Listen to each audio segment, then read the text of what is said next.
In the heart of a bustling city, where towering skyscrapers reached for the heavens, lived a man named Thomas.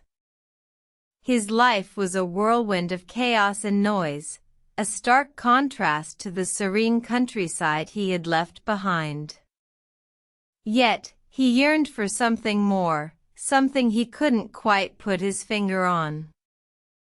One day, as he stood on his balcony, overlooking the city, he saw a small bird caught in a web of cobwebs.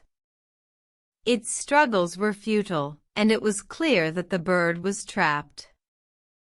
Thomas felt a strange connection with the bird, a longing for freedom that echoed within his own heart.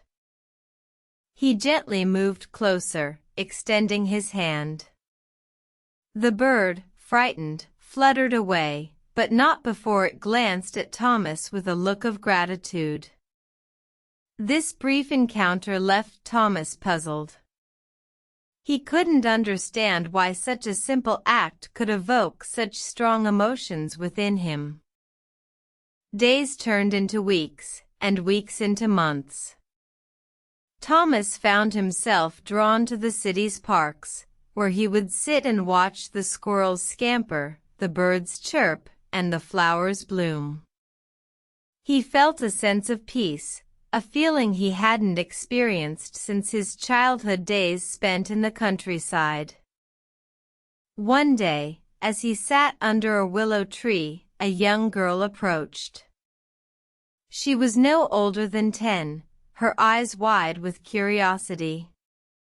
She asked him, "Sir, what are you doing here, all by yourself?" Thomas smiled and replied, "I'm chasing bliss, little one. I'm trying to find that one thing that will bring me true happiness." The girl tilted her head, her eyes sparkling with innocence. "Bliss?" she asked. "Isn't bliss finding joy in the small things, like the sound of the wind rustling through the leaves, or the laughter of a child?" Thomas was taken aback. He had spent years chasing something grand, something grandiose, without realizing that bliss could be found in the simplest of things. He thanked the girl, promising to remember her words. From that day forward, Thomas changed. He started to see the world differently, finding joy in the smallest of things. He would watch the sunrise over the city, listen to the melody of the rain, and laugh at the antics of the squirrels. He had found his bliss. Years passed, and Thomas grew old.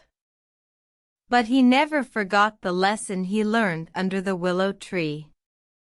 He realized that bliss was not something to be chased, but something to be found within. And as he took his last breath, surrounded by the sounds of the city he had come to love, he knew that he had lived a life filled with bliss.